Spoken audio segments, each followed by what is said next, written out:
UFC 313 just happened, and there's definitely a lot to talk about with this card, of course, with the results, and especially of the main event, because I think that's a controversial scorecard. I actually think there's quite a few controversial scorecards on this card, and it definitely does kind of bring into questions again, what is the clarity of the scoring criteria going to be? Because I disagree with the main event's scoring, and I also disagree with the first fight's scoring on this card. But aside from that, the card was pretty good. I actually ended up making a pretty significant amount of money on this card, so I'm pretty happy with that. And if you want to see all of those winnings, you can of course go to that We Want Picks Discord, because I just post my bets for free in there, because I don't bet on every card. But I went pretty heavy on this one, and it definitely did pay off. So I'm going to go top to bottom, because I think the most exciting fights on the card really were the main card. And let's talk about this main event, because I know a lot of people are going to scream cope, but here is how I saw the fight. I think Alex Pereira clear as day won 2 rounds, and I think Magomed Ankalaev clear as day won 2 rounds. And I think that the rounds that Pereira clearly won were rounds 1 and 5. And then I think Magomed Ankalaev clearly won round 2 and 4. Now, the reason for this is because in round 2, Ankalaev dropped Pereira. I mean, there's no debating that. And then in round 4, Ankalaev did just control, like, I believe it must have been like 3.5 minutes of the round, and in that period of time, like, yes, he did no damage, but Pereira also did nothing. Now, I do think that you still need to give the round to Ankalaev, just kind of based on the fact that even though he did actually land less strikes in that round, he did control, and it was effective control, because that is what the scoring criteria is. It's damage first, control second. If you really read into it, the wording is confusing, which is why I think a lot of people get tripped up. And that's where I come to round 3, because the scoring criteria goes as follows: effective striking and grappling, pressure, octagon control. You only go to pressure, only, if and only, if damage is if and only if damage is equal. And I do not believe that damage was equal in round number 3. I thought that Alex Pereira had his moments in that round. Now, he did just become a leg kick merchant throughout the whole fight, but I think that this is honestly a fight you need to do a rematch for. And considering Magomed Ankalaev went 0 for 11 on takedowns, because everyone told me he was a good wrestler, and I told everyone he wasn't, I think Pereira wins a rematch, to be honest with you. That scoring, it definitely is a little bit sketchy to me. Now we move up to the co-main event. Now, this is one which I think some people are probably going to try and argue that Fiziev won, but if you really want my opinion, I did pick Justin Gaethje to win this fight. I actually bet on Rafael Fiziev to win a decision in this fight, but I thought that Fizzy won round 1. It was a close round. You probably could argue that Gaethje maybe took it. I thought Gaethje won round 2 pretty clearly. Round 3 happened. Fiziev started round 3 like really well, and then I thought to myself, oh well, like this decision ticket like could cash, because it was like $70 to return 250 or something. It would have been pretty sick, but it didn't. And then Gaethje really started to take over in that 3rd round. Now, this is kind of a situation where I think that if you actually put these two guys in there in a full camp, I actually think I would have to side with Fiziev after seeing this fight, of course. Now, I did pick Gaethje to win. Gaethje did fight with a little bit of a different style to kind of how I expected. Gaethje was a lot more patient, he was a lot more reserved. He was still very hittable, but he did eat some pretty good shots from Fizzy. Like, Fizzy was kneeing the body throughout the whole fight, was landing some good shots to the head throughout the whole fight, and Gaethje was able to eat all of those shots there. Now we move up to down, I guess, to Ignacio Bahamondes versus Jalen Turner. Jalen Turner has apparently retired. That is a shame to see, because I know that recently he did actually invest quite a lot into his career, moving to Abu Dhabi or Dubai to really work on the wrestling. And unfortunately for him, he did actually find himself in top position in this matchup. But Bahamondes, he is a slick grappler, and I'll be honest, that is something that I did completely discard when it came down to this fight, because I did truly believe that it was going to be a pure striking matchup when I made my pick of Jalen Turner by KO. The fight didn't last long on the feet, but when it did, Jalen Turner did land a couple of nice shots in there, but ultimately Bahamondes got a quick sub. He will probably get a 50k bonus for that. I would kind of like to see him do it, to be honest. I think that he is deserving. It's a ranked win in the 1st round by submission. Not really known as a submission guy either, so I think that Bahamondes is deserving of a bonus there. Medallimos versus Yasmin Lucindo just kind of proved why we need to keep fights like this on the prelims. Killed the momentum of the entire card, to be honest with you. Like, and the crowd, like, would have been so excited after Rufy, because I'm going to talk about this fight soon, because this fight just isn't worth talking about. But I did pick Lemos as the underdog. Pretty good pick, I mean, but who cares? Now, Mauricio Rufy, knockout of the year. I think there's actually a fight earlier on in the year that I said was going to be the knockout of the year, and I've actually forgotten what fight that was, because I think this is it. I genuinely believe that this is like a top 10 KO of all time, potentially. Like, you don't see spinning heel kicks all the time, and when you do, they do typically kind of end up with a follow-up of some ground and pound and stuff like that. This one was pretty intense. Like, he got the spinning heel kick against Bobby Green after Bobby Green was yapping to him throughout the fight. It's like, I don't even think Rufy speaks English, so why are you yapping to him as he fights? Knocked him out cold, man. Like, Bobby Green, like he was out. He was out pretty bad. So as for Bobby, like, I think that chin's done. Now, I know that he got hit to the temple with a spinning heel kick. Everyone's going to get KO'd by that. Like Drew Dober, someone with a decent chin, I guess it's been snatched, but anyway, would get KO'd by that. Literally anyone would get KO'd by that. But now, recently, it's been a pretty bad run for him. He got, years of his life taken off him by Jalen Turner. Years of his life taken off him by Mauricio Rufy. I think it's time to change the name back to Bobby. And, I don't even know what you do with him now, to be honest with you. I think you've probably just got to give him someone like, I don't know, like, who do you give Bobby Green at this point, man? I swear. But anyway, Joshua Van defeated Ray Saruya. Fight kind of went exactly how I thought it was going to, except I did think that towards the end, Ray Saruya would have been more gassed, and I thought that Joshua Van would have had opportunities to get the pedal going a little bit more, put the gas down a bit, and he didn't. But this is because Ray Saruya, despite failing like 20 takedown attempts in this fight, was still attempting takedowns at the end of round 2 and round 3. So whenever Joshua Van was trying to get momentum with his boxing, Ray Saruya would shoot a takedown, and like there was just nothing that Joshua Van could do about it. To be honest with you, like if someone shoots a takedown on you, you have to defend the takedown. So Ray Saruya was pretty consistently shutting down Joshua Van's offense with takedown attempts. It's not like he found that much striking success in his own right. In the second round, Ray Saruya did get a pretty good takedown, and he ended up in that side control position, and he was landing some ground and pound. But aside from that, Joshua Van, I have to say this about him. His takedown defense is so much better than it was when he entered the UFC, and that get-up game is also elite. He stood up from that side control position in round 2 like it was nothing. I think that you are going to struggle to hold Joshua Van down if you are a wrestler in this division. Now, if you look through his career, this is kind of what I've been saying about him, is in the past, these guys were able to take him down and control him, which is why I've always had concerns about the wrestling, because he hasn't really fought wrestlers before, and then Charles Johnson went out there, looked pretty good against him. Durden gassed out in the first round, but still was able to find wrestling success. Of course, I picked Joshua Van. I bet on Joshua Van. Got insane odds on the decision, actually. They completely messed up the odds on my sports book, so I bet him to win by decision at plus 300, so that was kind of nuts.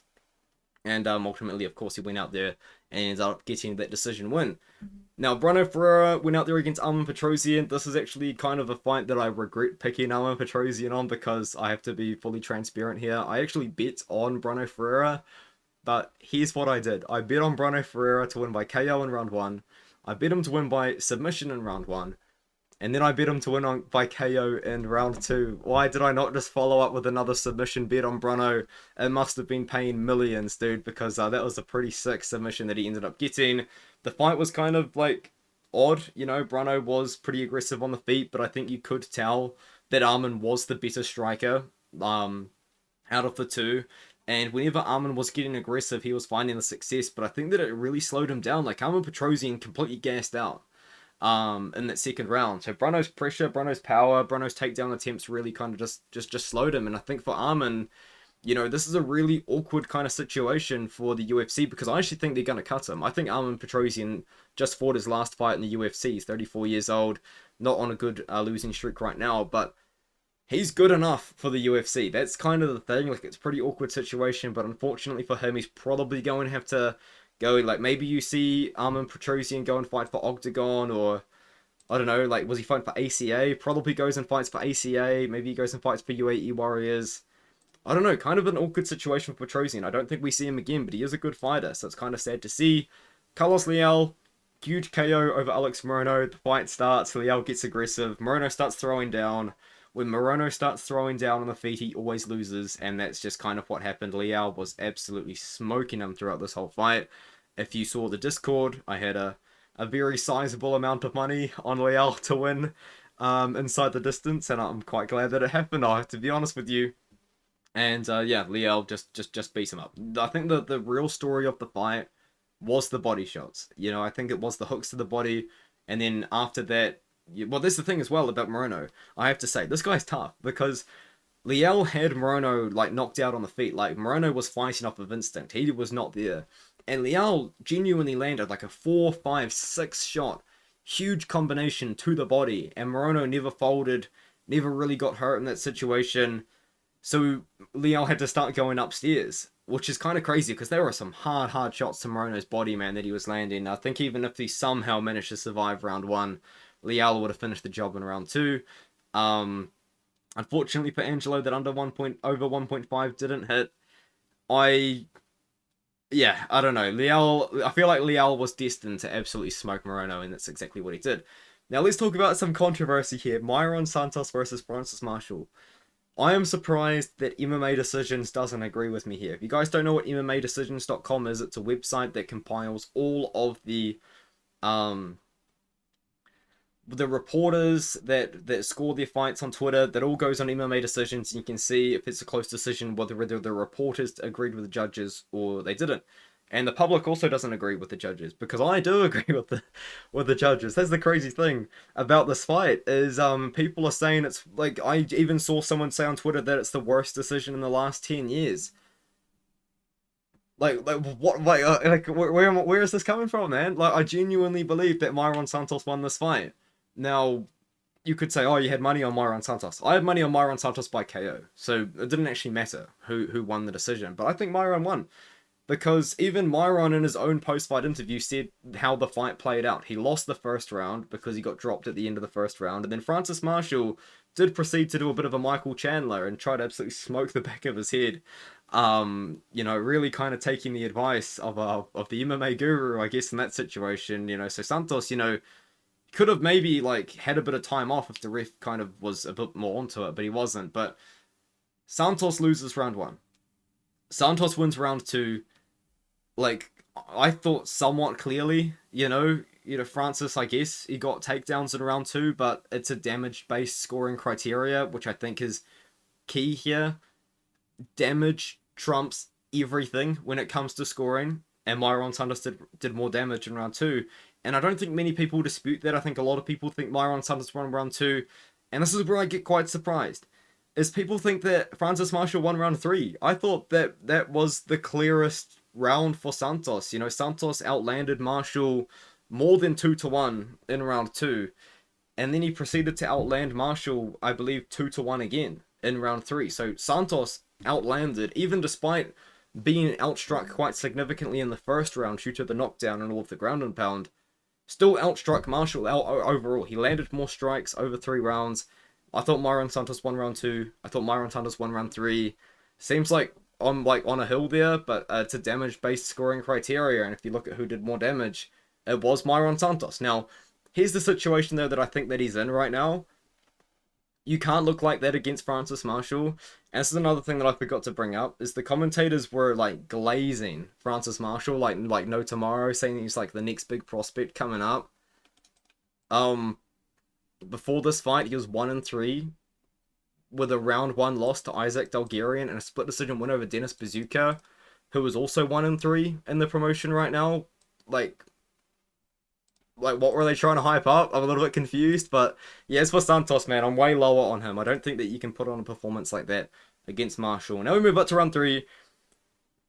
The next fight, I mean, the last fight on the card. Ozzy Diaz defeats Jordan Santos. Now, I thought that Jordan Santos won this fight, but to be honest with you guys, like, I'm not that upset about it, because this was about as low level fights get. I think this might be the lowest level UFC fight that we've ever had in the last 5 years. And I know that like Weston Wilson has a win in the promotion, but dude, like in this fight, yes, it was fun. Yes, they just come out and started brawling and throwing down, but there was no technique on display from either guy. There was no adjustments made from either guy. They both gassed out pretty quickly.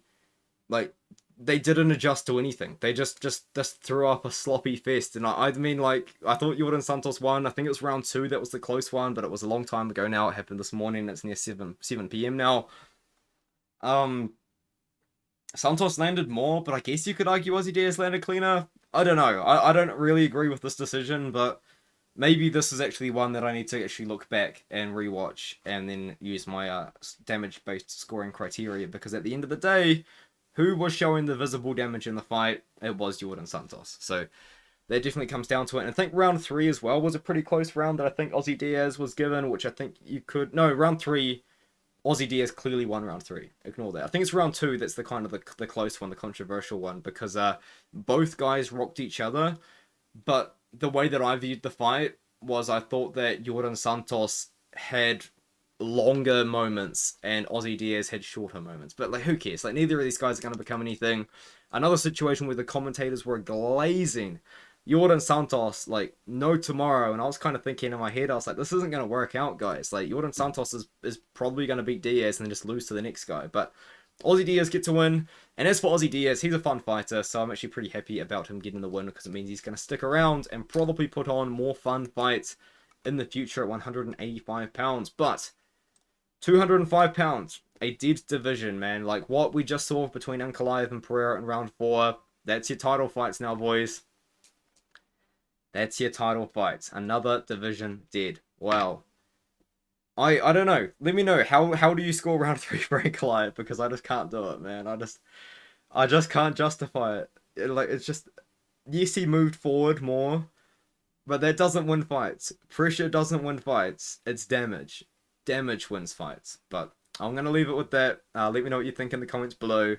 I know all the Ankalaev fans for all of my comments on the predictions, but like that was that wasn't a good decision, fellas. That was not a good decision. But I'll see you guys in the next one.